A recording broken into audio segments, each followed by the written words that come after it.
My name's Kel McEwen. I make music under the name Kelpe.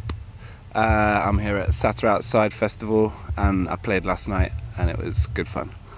Finest Ego.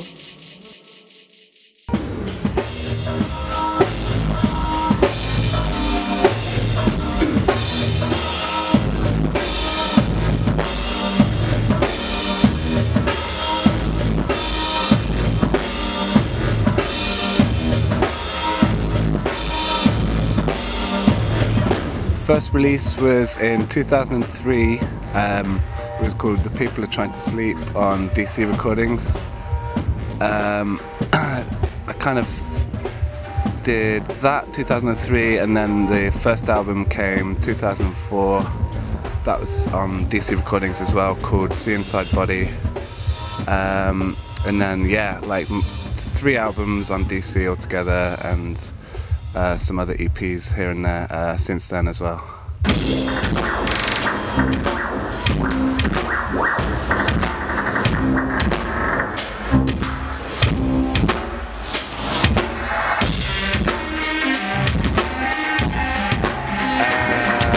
Yeah, that's right. So since DC, I've released with Blackacre, and I did an EP on Fremtunes as well, which is a Dutch label that Coco Bryce did his album with, and then after that I did a release with Coco Bryce on his own label, Meor, a 7-inch called Same New Era. That's like the latest thing that's come out. And yeah, as for the future, I'm probably might do something again with Blackacre, and I'm probably gonna, I'm kind of working towards an album which is about halfway there, but I think actually I'm realizing now it's gonna take quite a long time, so I'm gonna sort of try to keep releasing 12 inches and singles, yeah, I mean I'll maybe do the album with Blackacre, but we'll see. But yeah, it's probably going to be quite a while actually before it's finished anyway. So yeah, the future plans with labels are a little bit vague, but yeah, we'll see. Finest Ego. Talking about artwork, all of the DC artworks all done by one guy called Scott Bendel. It's a company called La Boca, and they do quite big. They did the sleeve for this really big band in England called Muse.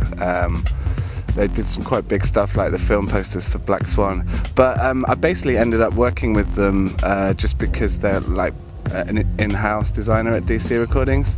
And yeah, I mean quite lucky to sort of to be able to work with them really. With the concepts, that See Inside Body sleeve, I think he worked on that for like a long time. I told him the name of the album, and yeah, I kind of just had this idea of I wanted it to be sort of like a cross section of like a human body and body parts with like a fish swimming around inside. But he just did something quite different really from what I expected, but I really liked it. But he went. You know, he just kept sort of going down this road, and it was like a collage of all different. He was using, yeah, like body parts and all sorts of weird textures, and like scanning like beef steaks and minced beef, and like putting all sorts of weird stuff on the scanner. And yeah, I think that is a really good thing about DC Recordings is the artwork, and Scott just really makes a lot of effort. It's not like someone just does it in a couple of days. He just sits down and he works on it like full time for a few weeks. So yeah, I feel, you know, it's quite privileged to have someone to do that like that. And so yeah, all of the DC releases have been with Scott.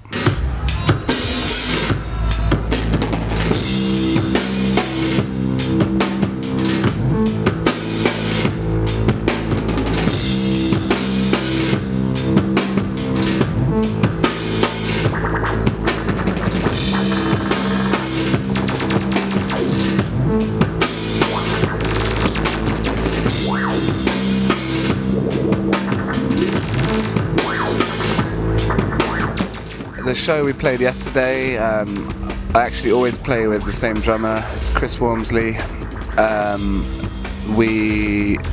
We've been playing together for a long time. Like, I think it's about 3.5 years now since we played first together. I wanted to get a drummer because I just wanted to like make. At the time, I was getting a bit bored of like laptop live sets, and like often they didn't really feel that live at all. So. And I was just getting really into using like that Akai MPD, and like, you know, finding that you can really sort of improvise with it. And yeah, just realised that, like, you know, some drummers are able to play with that without you know, he doesn't use headphones and stuff, and he just listens to it really loud and just plays along to it. So yeah, we play a lot together. We actually don't rehearse all that much. We basically like get together once really before a gig, if it's been a while, or if the last gig wasn't too long ago, we don't even practice. Finest Ego.